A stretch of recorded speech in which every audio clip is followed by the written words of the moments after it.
That's right. What's the answer you would give them if they're like, how do I gain more confidence? It starts with yourself, man. You got to start diving into those things that you are afraid of. You don't gain confidence by going to the spot that makes you feel good. It's going to be a false reality.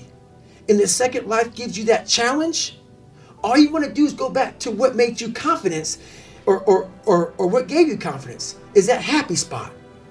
No.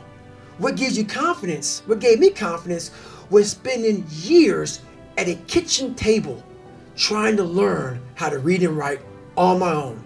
Realizing I can't learn the way you learn. I can't. But I can learn. What gives you confidence, not being afraid, is overcoming the fear. I used to stutter severely bad. So right now, I don't know how many people are going to watch this. You know what gives me confidence? Is knowing I no longer care if I sit here and start stuttering to you. Yeah. That's what gives me confidence, is facing these things, overcoming them. And maybe not overcoming them every day, but facing them and facing them and facing them. Pretty soon like this, you know what, man, this is where it's at. It's not in that comfort zone. It's in the discomfort zone is where my confidence is getting built. That's where it's getting built. But people want an easier answer. Yeah. There has to be an easier way. There's not. I'm sorry. I searched for it my entire life. You cheated, I did. You lied. I lied. I did everything. And I still felt empty. I coach a lot of people nowadays, billionaires, who call me on the phone and say, man, I'm still missing something. It's because they did what they were good at. And they have this beautiful family, 2, 3 houses, cars, everything. Has everything in the world. On the outside looking in, like, my God, man, how can you be unhappy? I walk around with a backpack with all my stuff in it, and no car. Right. And I walk around, happiest person in the world. Have nothing. Happy as hell. It's because I found out the whole key to life. It's not in all that. You have to face yourself. So many people live to be 100 years old, and they die miserable, having everything, because they never examined. I call it my live autopsy. You never examine this. Happiness, peace, enlightenment, it's all up here, man. It's all up here. And when I start talking like this, people go, man, you know, no. It's the truth, man. Yeah, it is true. It's all up here. You just got to be willing to go and face it. And that's the hard part. Because I always talk about, I pay rent. So we used to live in a $7 a month place when I was growing up. Is this in Buffalo or is this? This is in Indiana. Yeah. So like we had a lot of money in Buffalo. And when my mom left my dad, we went to nothing for a period of time before she got on her feet. Right. And that $7 a month place used to be, it was who I was. I was no one. I was in the sewer. My mom went there. I had nothing. And you always feel like you have nothing. I'd achieved so much. I was a Navy SEAL. I'd gone through Ranger School. I've gone through Delta Force selection training. I've done so much. I run 200 miles, pull-up records, everything. Learned to read and write, became pretty intelligent. And I still was like, man, what is wrong with me? It wasn't until I got real sick, and I talk about in the last chapter of that book, I got real sick, and I was about 38 years old. I'm 43 now, and my life got real quiet. I went from running 205 miles in 39 hours to I couldn't get out of bed. The doctors couldn't figure out what was wrong with me, but once again, it was the best thing that ever happened to me. Why is that? In that moment when my whole life changed, I went from a guy who worked out every day, trained every day, to a guy who couldn't get out of bed. My life was taken from me. The one thing that kept me going was my training. Now you didn't have that. I didn't have anything. Now you just had to sit alone. Alone. And not train. And that's what changed me.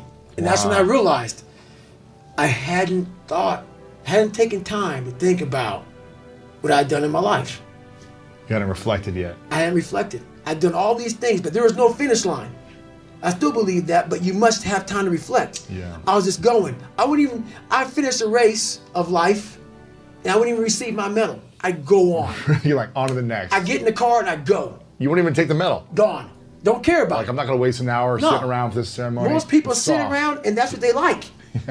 They need the ceremony if I accomplished something. The validation. I haven't done anything. Let's go. Let's go. Let's go. I'm just getting started. I'm just getting started. That's right. When I started figuring out life, that I was leaving so much in the tank, I call it my 40% rule. Yeah. I was leaving so much in the tank. Once I realized, my God, man, I was this dumb, fat kid being bullied. And now I'm a 180-pound person who lost 106 pounds in less than 3 months. Learn to read, learn to do this, learn to do that. I was like, I need more. I was fueling my mind with everything. And I never took time to say, my God, you came from this hell and you're here. So those insecurities, and this is how I explain it the best way. SEAL training became pretty hard and a lot of guys weren't getting through it. So they designed a SEAL prep program. Like a boot camp for the boot camp. That's right. Yeah. And it was 2 months. In my last 2 years before I retired from the military, they sent me there to train these kids. Wow. To get ready for 18, buds. 19, 20-year-olds, yeah. Young kids. So when they get to Navy SEAL training, man, they were physical studs. They were running, swimming. I mean, they were hybrids. Wow. But they get to buds, and the same amount of people would quit. Why is that? This is why. We were training bigger, stronger, faster quitters. It's not about... Not the mind. That's right. We weren't diving into the sewer. Everybody's got a story. We don't share it on social media. We share our nice life on social media. We all have a dungeon. I'm just willing to talk about mine. Yeah. Most of us aren't willing to talk about it. I want to talk about my dungeon. I wasn't getting into the dungeon of these guys' minds. I wasn't building that so-called mental toughness. Mental toughness isn't something that you sample. It's something that you live in every day. So when something hard would happen to these kids, like in Hell Week, it would draw on something that made them very insecure. And they look for comfort. Whenever hardness comes, and you don't know what it is, it may be different for you than it is for me, but you go back to your insecurities. And then when you go back to your insecurities, you then look for comfort within those insecurities. And we all look for that cookie that your mom used to give you when you were sad, when you were sick. We look for our wife or our husband. We look for comfort. It's in those moments you must retrain your mind to think differently in hell. I wasn't training them to do that. Why weren't you training them? I wasn't training myself yet because at that time, I was doing what I was told. These guys need to meet a standard. Physical standard. A physical standard. The physical standard is not what they need to meet. It's a mental standard you must meet in life. So going back to when I was sick, I was hitting the physical standards. I wasn't meeting the mental standard. The mental standard is you must know how far you've come. Wow. I had come 8,000 miles from where I started. But if you never know that, you're still in the $7 a month place. When I was sick, I was able to slow it down and reflect back on my entire life. And in that bed, when I thought I was dying, because that story is long, that sick portion of my life is long, I didn't care if I died or lived. Wow. Because I was, for the first time in my life, happy. Wow. And at peace. Because I reflected back on where I started. You said, wow, I have come a long way. That's right. And no one saved me. It wasn't like someone came down here and guided me through life. When you figure this out on your own, the amount of pride and dignity and self-respect you have. That's why I walk around the streets with a backpack and just like, I don't need anything else. Yeah. You figure it out by going inside yourself, by callousing over the victim's mentality. You're always a victim, even if you have everything in life, until you realize what you've achieved. You have to first realize what you've achieved. And my mom has accomplished so much in her life since my father, but she hasn't done that one step. Really? She doesn't acknowledge it and reflect She back. continues to go back to the dungeon of her past life. And live in that space. And live in that space versus living the space that she's in now and reflecting back on, my God, this is what I've done with my life. You have to be willing to go there. You have to be willing to really go there. Not surface. I don't live on the surface of anything. Yeah. Surface is what got me where I was at. It got me from 175 pounds to 300 pounds. Telling everybody I'm good. I don't give a damn. I'm good. No, they're hollow words. A lot of us speak in hollow words. I used to speak in hollow words.